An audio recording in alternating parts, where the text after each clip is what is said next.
Hello, this is Watch All About with another watch review, and in this review we're looking at a watch currently on Kickstarter by MAEN. I reviewed a couple of watches by MAEN before. Usually they have moon phases on, but this is obviously a watch without a moon phase. This is their new Hudson vintage inspired diver. It comes in two sizes. This is the 38mm option. Currently this is on Kickstarter and it ends on May the 31st. They far surpassed their goal, so that's good. And in fact, they've activated two stretch goals. So the stretch goals are the movement is being upgraded to this is a standard ETA 2824 movement. It's actually going to be an the elaborate version, which is really impressive. And the entire watch is going to be upgraded to a Swiss made as well. So two very, very good stretch goals completed there. Prices, so the RRP will be €499, which equates to about £435, and pledges have been starting at €345 or £306. So just over £300, you are getting a lot of watch for your money. A Swiss-made diver with an ETA movement inside, that is really, really quite impressive. Design-wise, it's pretty funky and pretty cool. Really smart, classy, vintage-inspired diver as well. So let's dig into it a little bit further and have a look to see how it stacks up. So first of all, let's talk about the specs. So for reference, I've got about a 7¼ inch wrist. So as I mentioned before, this is the 38mm. So the diameter is 38mm. We have a height of 12.5mm, and we have a lug-to-lug length of 46mm. So for me, I think it's really, really smart size. Obviously, this is vintage inspired, so vintage watches tend to be a little bit smaller than more modern watches. So this passes it off really nicely, and the size certainly does add to the vintage vibe. Weight-wise, it's pretty good. Chunkiness as well, 137 grams on the wrist. That's with a few links removed for me. So yeah, it feels really good, feels good and substantial, decent quality whilst wearing it. Water resistance is 100 meters or 10 atmospheres. So you can do a little bit of swimming. I wouldn't recommend doing anything too much though. So for some, some people might think, yeah, it's a diver, it should be 200, 300 meters. However, I don't think this is more of a smart dress diver. So it's more of a diver look rather than an actual design to be used as a diver. And then moving on to the movement, as I mentioned before, ETA 2824-2. This is the standard one in here. And I don't think it's had any sort of regulation because unfortunately it is pretty wild, plus 23.6 seconds a day out. So that is a bit of a bummer. It would have been much nicer if it was a little bit regulated, but this is a press loaner. Yeah, it's been pretty abused as well. I should have said that at the beginning. That's a bit of a disclaimer. It certainly has been passed around a lot, and you can tell, unfortunately. Finally, we have a lug width of 20mm, so I think that suits the size of the watch just fine. Okay, so moving on to the dial then. As you can see, pretty straightforward really. There are a lot of options surrounding this, so check out the Kickstarter campaign to see what options there are. You can have these little red dashes, or you can opt to not have them. You can change the bezel as well. You can have date, no date. There really is a lot of customization available, which is really nice to see. You can pick a watch that really calls out to you, which is a nice touch. Pretty standard applied hour markers, indices. I like the design of the hands as well, with these central channels, and then the stainless steel surround, not quite reaching the tips.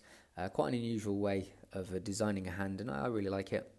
And then we have a red loom pip on the second hand as well, which is nice alternative to the regular, white loom pip that you would see. Apart from that, everything else is pretty straightforward with the dial. We have a nice little bit of border surrounding the date window. We'll get the macro lens on in a bit, and we will see it in much closer detail. Also have this rehout as well with a sort of a seconds minute track, very accurately printed. And when you look at it close up, everything's really, really well made, which is good. So just quick YPP. So sitting on top of the dial, we have this really, again, very vintage inspired, highly domed, boxed sapphire crystal, which is really, really nice. As you can see there, does provide quite a lot of height, but it looks really cool in the metal as well, in the glass, should I say. So that certainly has a lot to do with the vintage style, but it also gives it a little bit, a nice bit of character as well. One thing I will mention is, unfortunately, the anti-reflective coating isn't that effective. You do get a fair amount of reflections on the sapphire crystal, so that is one thing I probably would have liked to have seen upgraded. Moving on to the case then, we have this bezel starting at the top. It's quite small actually, which is nice. It can be a little bit difficult to rotate because of the size, but I think from a design perspective it works really well, and again it's that vintage 5 coming through. The case, we have a brushed top, polished sides with a very nice shoulder engraved just there, as you can see, so that provides a real nice sharp finishing edge to the corners, and then our screw-in crown has the M logo engraved on the end there.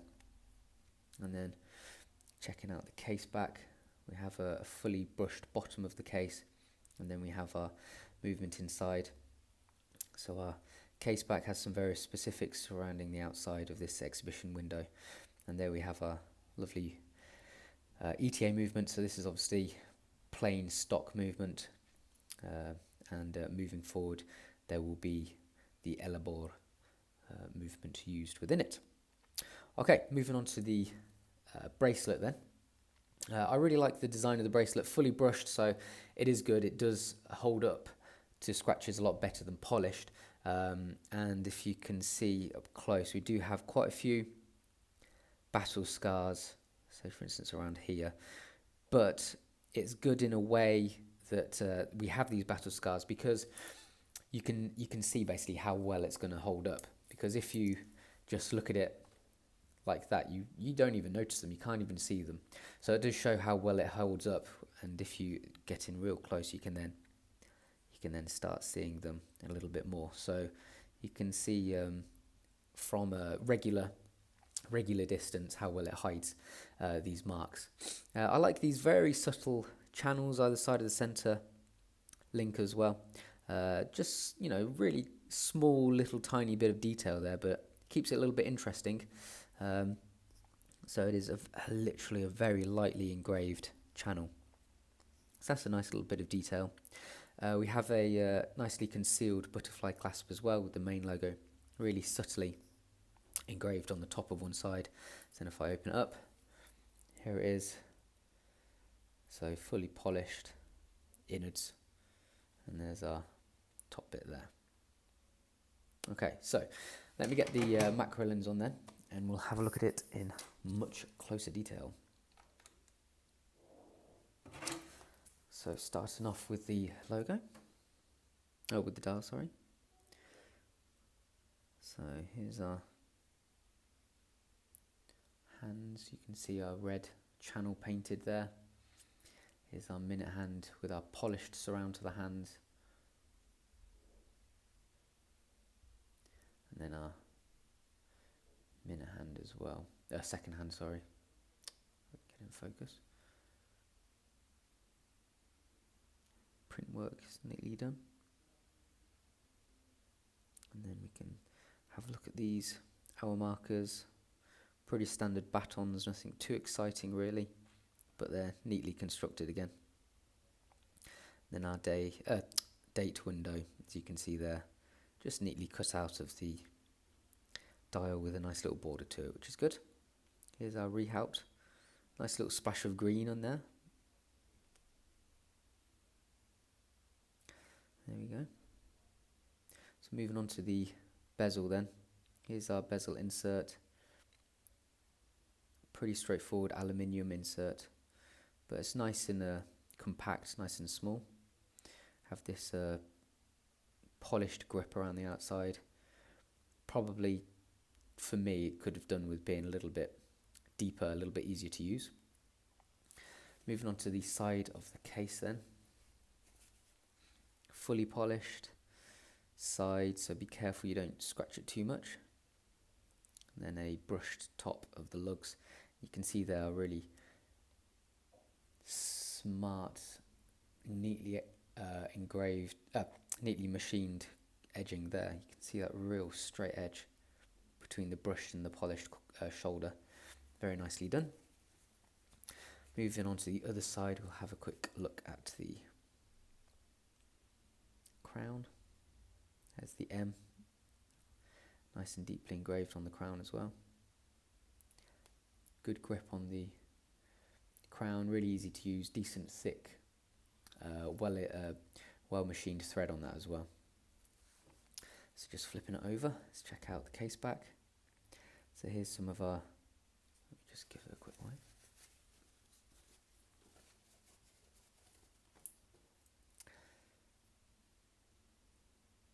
Some of our details are on the bottom.